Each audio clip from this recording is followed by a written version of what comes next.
Hey, everybody, welcome to Breakfast All Day. Alonso here with Matt and Christy. This is a film that's only in theaters, but we got a chance to look at it anyway. It is the sci-fi thriller Voyagers. Thriller is a generous term.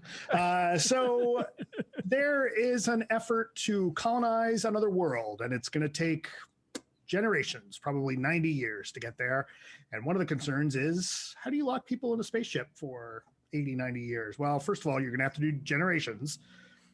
People will live on a spaceship and have kids, and they'll have kids, and the third generation will be what makes it. And one of the thoughts is, well, so that people don't freak out getting claustrophobic, we'll raise these kids in a spaceship-like environment.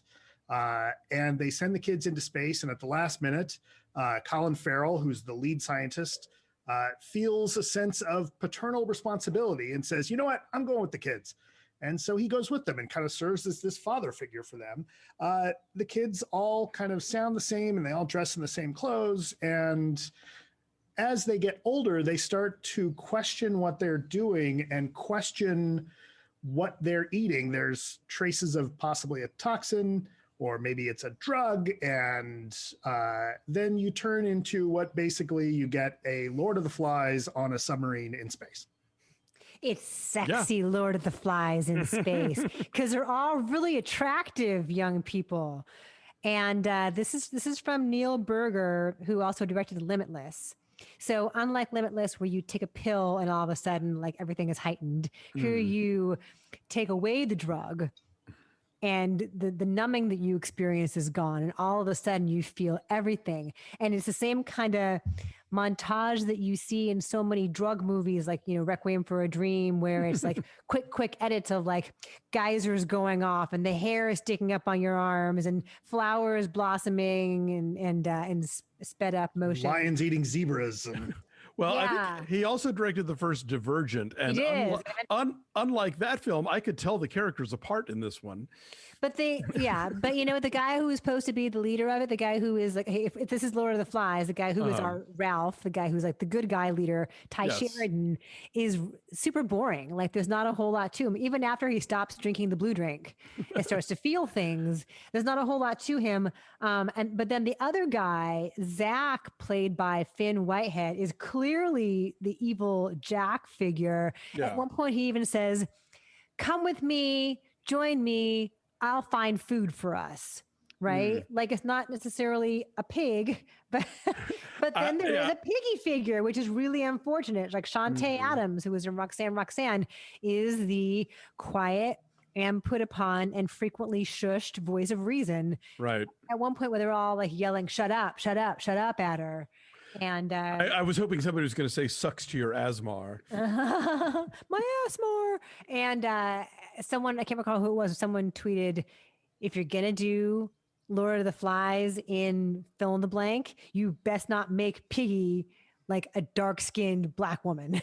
Like that was problematic. I mean, I'm going to just to play devil's advocate. Yeah. I think that there is a case to be made that if you have a bunch of white alpha males running around, that is the person they're going to decide is going to be silenced, And I don't know that, this maybe falls into that category of presentation is not endorsement, but, I leave that to individuals to decide. I would buy that if there was anything in the movie that even touched on something having to do with bigotry and racism, or even just like that people look different and they act to each other, but they're all just these boring blank slates that there's just nothing there. Like, I would buy that if there was some sense of like, oh, maybe there is some, even just the slightest discussion of like, wow, we didn't think discrimination was going to come up with these kids, but it sort of has. But no, that's fair. I mean, you're right. This is a thing where you have these characters who have basically never had personalities until now. They've been raised like veal, in this sort of like, chamber of whatever to simulate what being in outer space is going to be like. They are being drugged regularly to numb their personalities, to numb their pleasure centers. And so, yeah, the idea is they stop taking this sort of whatever scientific saltpeter and like it's Katie bar the door, and their impulses are exploding all over the place. And so, I think that it would be weird for them to suddenly have more personality than they do, just because where would they have gotten it? Like they're literally just, they're limited to what they're surrounded by and where they are. So I don't know. For me, it worked. I thought that it actually it was kind of exciting in that, you have this very planned out thing. You have these people in a very enclosed space, and, death is just outside because they're in a spaceship out in the middle of nowhere. And it's like, what happens when, no one is paying attention to protocols anymore, and you have factionalizing going on, and Finn Whitehead is basically like, not only is he Jack, he's Trump, because he creates this whole fake menace. It's like, only I can save you, and if you speak up against him, then maybe you're part of that menace. He's a very cool liar. He can spin whatever's happening to make it. Like he is caught on tape doing a terrible thing. He shoots someone on Fifth Avenue, basically, and like manages to talk his way out of it. So I don't know. I think in a lot of ways there was a lot that I found a lot more interesting. I went into this movie with zero expectations, and I was kind of surprised at how interested in it I was. I was more into it than most people are too. I have some problems with it. The thing you mentioned about where would they get personality from raises an interesting nature nurture question that the movie doesn't really want to dig into that much more deeply. But I love the look of this film. I love the energy of it. I mean, say what you will about Neil Berger's movies, but they move really well. He's got a lot of visual panache to his films. And so Enrique Chediak, longtime Chilean DP, shot this, and he also did 127 hours. There's a lot of like a sense of the spaceship being kind of bright and expansive with possibility, but also like tight and claustrophobic and paranoid. And he gets both of those extremes. He makes you feel like you're hurtling down these hallways with these people when they first come off the blue, and they feel so alive, and it's exciting. But then like the strings and the score kind of tell you, oh, shit's going to go down. It's not going to be great for that much longer. And so for a while, it's like fun and it's tense and what's going to happen. And then once you realize it's just Lord of the Flies in space, it's like, what does bother me is that unlike Lord of the Flies, it doesn't commit to the bit. Like it doesn't see it through. It doesn't implicate what the next 86 years of this mission is going to be. There's the assumption that like, oh, well, that happened, but now we're good. And it's like the thing that, no, you can't just bring this up and then stop, Yeah. What's really frustrating about this movie is that the craft of it is terrific, right? Like there's a lot of these really tight close-ups that really double down on that claustrophobia that's going on. And between that and the lighting, and you can tell who's on which team without, part of it's just the way the actors carry themselves. There's a lot of really great craft here. They have cast a lot of distinct faces, I think. They've cast distinct faces. They put everybody in the same costume, and yet you're still able to tell them apart, unlike you do, say, in Divergent.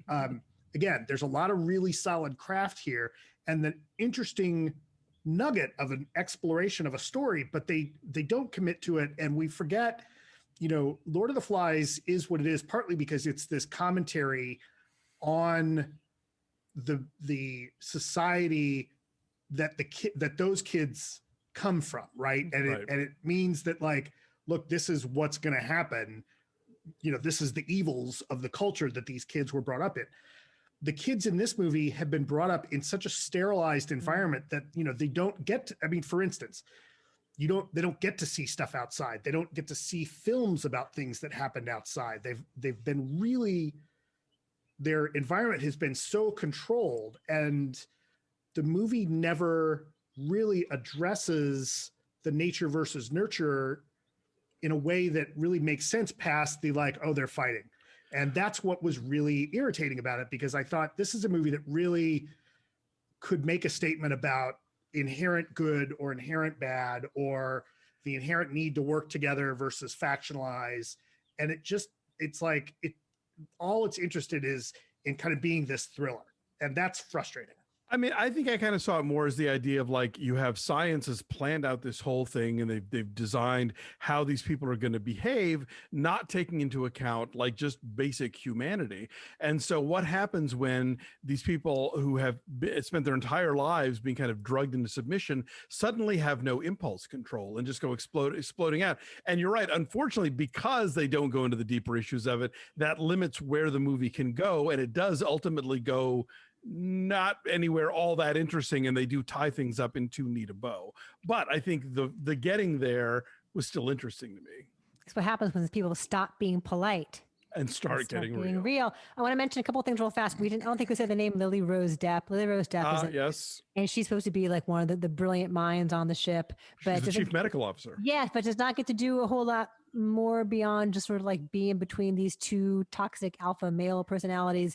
And Colin Farrell is good in this. Yeah. And in like a tender kind of grounded way. And you do kind of feel for him in what his intentions were here, knowing that he's boarding the ship and he's going to die there. Right. It's an 86-year journey. He knows he's not going to make it to see this planet. And they age him in a way that is like subtly believable. When you look back at the tapes of the early days until, he's like thin, he's like gaunt and kind of grayed as the film goes on. Anyway, I thought he was good at it. There's enough I liked about it that I ended up giving it 2.5 stars. I'm giving it a 5.6, but it's getting trashed. I think people are being really rare to it. Yeah, I gave it a 7.2, and clearly I'm apparently its biggest fan. So I'm giving it a 4.5, and my take on it is don't present yourself as a smart sci-fi film if you're not going to do anything smart. Yeah, I feel like it sort of skims the surface of its ideas that it is trying to explore.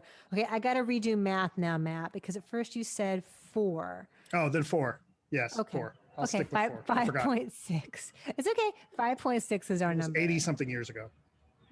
Exactly. Who can keep track? Thanks for watching, you guys. Like this video, subscribe to our YouTube channel, follow us at BeFastAllDay on Twitter, Instagram, and Facebook, and check out our Patreon page at patreon.com/BeFastAllDay. It's where you'll get your recaps of The Falcon and the Winter Soldier. We have a poll up right now where only our subscribers will get to pick a classic review that only our subscribers will get to see, whether it's going to be one of the best picture winners that at least 2 of us, and in some cases all 3 of us, have never seen before. So that should be fun. Thanks for stopping by. We'll see you next time. Bye.